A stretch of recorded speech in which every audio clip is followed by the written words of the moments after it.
যারা হাজবেন্ডের কাছ থেকে ডিভোর্স নিতে চাচ্ছেন, এই কথাগুলো আপনাদের জন্য। আমার শুরু থাকতে আমার বিয়ে হয়, বয়সটা কম ছিল, অল্প।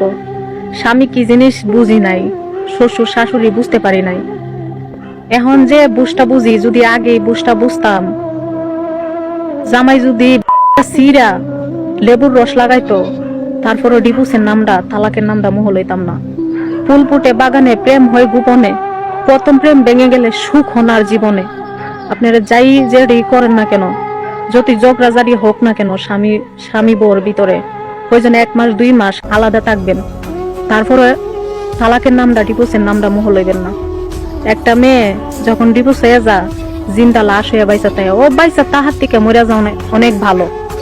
সমাজের মানুষ, মা বাবার কাছে বুঝা, রাস্তাঘাটে গেলেই কতি কয় ওর সাথে চলিস না, ও যদি ভালো হইতো ডিভোর্স হইতো না। যেই বাঁচেন যেই মরেন, তালাকের নাম কোনো দিন মহলেন না, কোনো দিনও সুখ হয় না। দ্বিতীয় বিয়ে যদি সুখ হয়, আবার ঠিক আগের মতো কষ্ট। ভুল করছি, আমি যদি আমার স্বামীরে পাইতাম, আর একবার যদি আমার জীবনে ফিরে আসতো, ওর পাওয়ার ধরে ক্ষমা চাইলাম। জান, আর একটা বার আমার জীবনে ফিরে আসো না প্লিজ, আর একটা সুযোগ দাও আমাকে।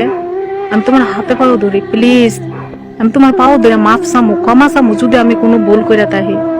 আর একটা বার ফিরে আসো না আমার জীবনে। আমি এক জায়গায় থেকে কষ্ট পাইয়া তোমার কাছে আইছি, তুমি বলছিলা কোনোদিন আমারে কষ্ট দিবা না, কোনো দিন না। এখন কেন আমাকে কষ্ট দিতেছো? আমি এক জায়গা থেকে অনেক কষ্ট পাই আইছি, তোমার কাছে আসছি, তারপর আমি রাজি ছিলাম না। তুমি আমার সাথে অনেক কথাবার্তা বইলে আমার রাজি করাইছো, এত সুন্দর করে গুছাইয়া। তুমি আমার শেষ আঘাতটা দিতেছো, টিকতে পারবো না, সইতে পারবো না আমি। তুমি আসো আমার জীবন, আর একটা বার ফিরে আসো। আমি তোমার অনুমতি দিব, তুমি বিয়ে করো, তারপরে তোমার রুমের এক কোনায় আমার ফালাই রেখো, সমস্যা নাই। ভালোবাসা দিতে হইব না, আমি তো প্রত্যেকদিন তোমার মুখটা দেখতে পারবো, এটাই আমার ভালোবাসা, এটাই আমার শান্তি। আমার আর কোনো শান্তির দরকার নাই। তারপরে তুমি আমার সাইডে যাইও না। তুমি যদি বিয়ে করতে চাও, আমি নিজে গিয়ে তোমাকে বিয়ে করাইবো, সমস্যা নাই। তারপরে তুমি আমার সাইডে যাইও না, আমি টিকতে পারবো না। আমি তোমার জায়গা, আমার কোনো কিছু ভালো লাগে না। ডিভোর্স হচ্ছে একটা অভিশাপ, যা ক্যান্সারের মতো, না আপনাকে বাঁচতে দেবে, না আপনাকে নতুন জীবন শুরু করতে দেবে। একজন ডিভোর্সি মেয়ে সে ভালো করে জানে তার পরিবারের কাছ থেকে সে কি পরিমাণ অবহেলা পায়, তার আত্মীয় স্বজন তাকে কিভাবে দূর করে, সমাজে মানুষ তাকে কিভাবে খারাপ ভাবে। দেখেন, আপনার হাজবেন্ড যেমনই হোক না কেন, আপনি চেষ্টা করবেন আপনার সংসারটা টিকিয়ে রাখার জন্য।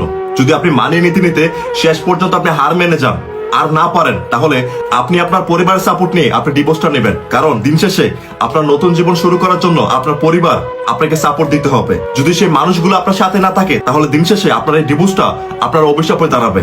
ডিভোর্স একটা সামাজিক রোগ, ক্যান্সারের মতো। এটা আপনাকে শুরুতে আনন্দ দেবে, আপনাকে শেষে ক্যান্সারের মতো চুষে খেয়ে ফেলবে। তাই আপুদেরকে বলবো, একটা ডিভোর্স আপনার জীবনে কখনো সমাধান আনতে পারে না। ডিভোর্স হচ্ছে সব থেকে লাস্ট অপশন। আপনি ডিভোর্স নেওয়ার আগে আপনি আপনার সর্বোচ্চ চেষ্টা করবেন। আপনি একবার আপনার ভবিষ্যৎ ভেবে দেখবেন।